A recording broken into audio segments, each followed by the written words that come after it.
Ballot বক্সে আসলে যে আনুষ্ঠানিকতা আছে ভোট দেওয়ার সেটি সম্পন্ন করছেন। এর মধ্যে কিন্তু নিশ্চয়ই তিনি এরপর তার প্রতিক্রিয়া জানাবেন। আপনি জানেন এই ডাকসু নির্বাচনের পর জাকসু নির্বাচনও কিন্তু বেশ উৎসাহ উদ্দীপনার জন্ম দিয়েছে। একাধিকবার অনিশ্চয়তা ছিল, পরিবর্তন হয়েছে তারিখ, সব মিলিয়ে শেষ পর্যন্ত এখন পর্যন্ত বেশ নির্বিঘ্নে শান্তিপূর্ণভাবে 21টি হলে ছাত্রছাত্রীরা তাদের ভোটাধিকার কিন্তু প্রয়োগ করছেন।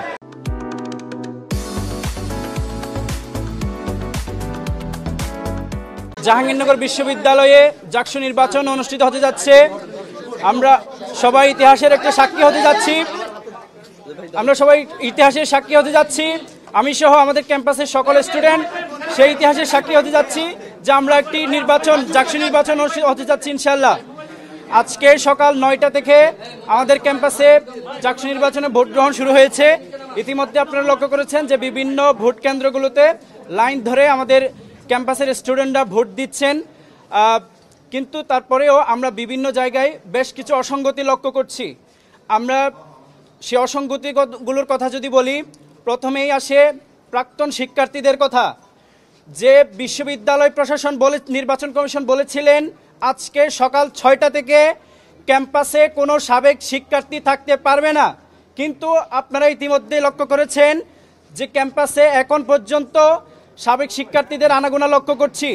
বিভিন্ন ভোট কেন্দ্রের পাশেই তাদের অবস্থান দেখতে পাচ্ছি। এই বিষয়টা আমাদেরকে একটু চিন্তার মধ্যে ফেলে দেয়। তার পাশাপাশি আরও একটা বিষয় আমি আপনাদের জানিয়ে দিতে চাই, আমাদের শহীদ সালাম বরকত হলে টোটাল ভোটার সংখ্যা 299 জন, কিন্তু ওই ভোট কেন্দ্রে টোটাল ব্যালট পেপার গিয়েছে 400টা।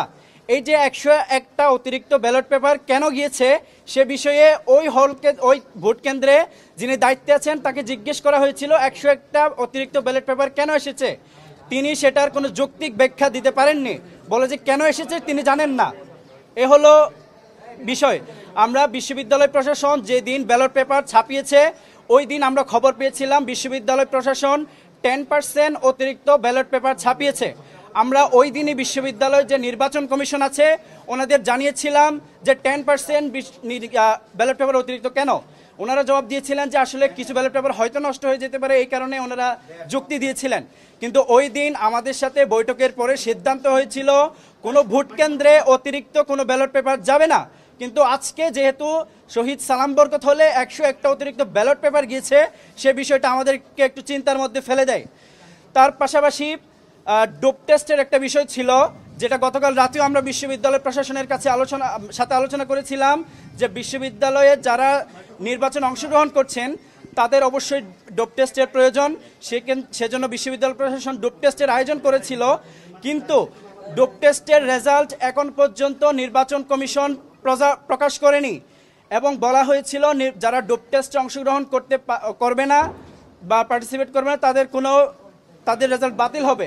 কিন্তু এখন পর্যন্ত আমরা খবর পেয়েছি অনেকেই ডোপ টেস্টে অংশগ্রহণ করেনি, কিন্তু তাদের কোনো তালিকা বিশ্ববিদ্যালয় নির্বাচন কমিশন এখন পর্যন্ত প্রকাশ করেনি। তার পাশাপাশি আমরা যারা ডোপ টেস্টে অংশগ্রহণ করেছি তাদের যে রেজাল্ট পজিটিভ নাকি নেগেটিভ এ সংক্রান্ত কোনো তালিকা বিশ্ববিদ্যালয় নির্বাচন কমিশন দেয়নি। তার পাশাপাশি পুলিং এজেন্টের বিষয়ে বলি, পুলিং এজেন্টের বিষয়ে গতকাল রাতে সিদ্ধান্ত হয়েছিল যে বিশ্ববিদ্যালয় প্রশাসনকে ছিলাম অবশ্যই প্রত্যেকটা ভোট কেন্দ্রে পোলিং এজেন্টের প্রয়োজন আছে। সেই প্রেক্ষিতে গতকাল রাতে ইনস্ট্যান্ট সিদ্ধান্ত নিয়ে একটা প্রজ্ঞাপন জারি করা হয় যে অবশ্যই ভোট কেন্দ্রে পোলিং এজেন্ট রাখবেন।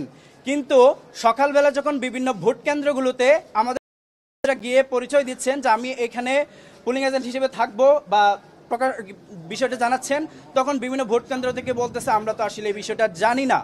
আমার প্রশ্ন হচ্ছে নির্বাচন কমিশন যেখানে প্রজ্ঞাপন জারি করে দিয়েছেন এটা সবারই জানার কথা, কিন্তু বিভিন্ন ভোট কেন্দ্রগুলোতে বলা হচ্ছে আমরা আসলে জানি না। কিন্তু পরবর্তীতে বিষয়টা একটু ওই সমস্যাটা সমাধান হয়েছে।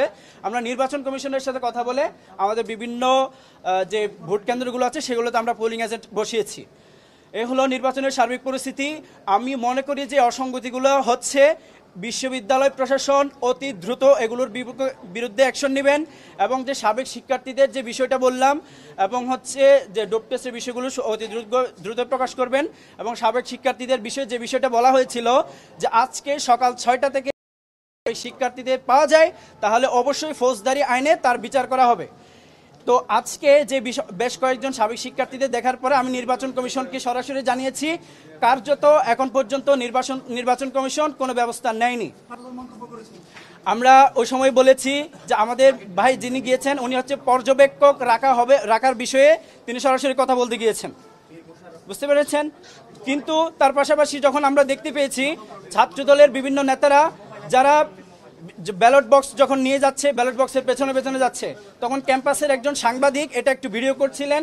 ভিডিও করার কারণে ওই সাংবাদিককে জেরা করা হয় এবং ওই সাংবাদিকের মোবাইলের যে ভিডিও করা হয়েছিল সেটা ডিলিট করতে বাধ্য করা হয়। সাংবাদিককে একটু শঙ্কার মধ্যে রাখছেন যে আজ ওই সময় যে তার উপর যে আচরণটা করা হয়েছে যে উনি শঙ্কিত। তো এই বিষয়গুলো আসলে একটি অবাধ সুষ্ঠু নিরপেক্ষ নির্বাচন হওয়ার ক্ষেত্রে একটু আমাদের মধ্যে শঙ্কা তৈরি করে।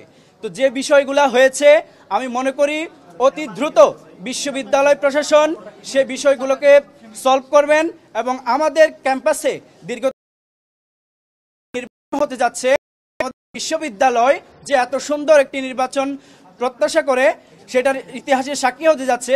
তো আমরা মনে করি নির্বাচন কমিশন অবশ্যই একটি অবাধ সুষ্ঠু নিরপেক্ষ নির্বাচন উপহার দিবে, আমরা সেই প্রত্যাশা রাখি।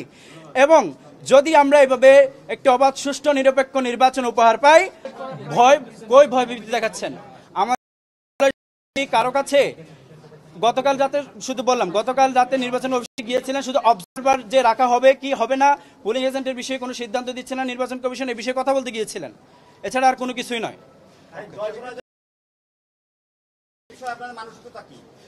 জি, আমরা প্রত্যাশা করি বিশ্ববিদ্যালয় প্রশাসন আমাদেরকে একটি অবাধ সুষ্ঠু নিরপেক্ষ নির্বাচন উপহার দিবেন।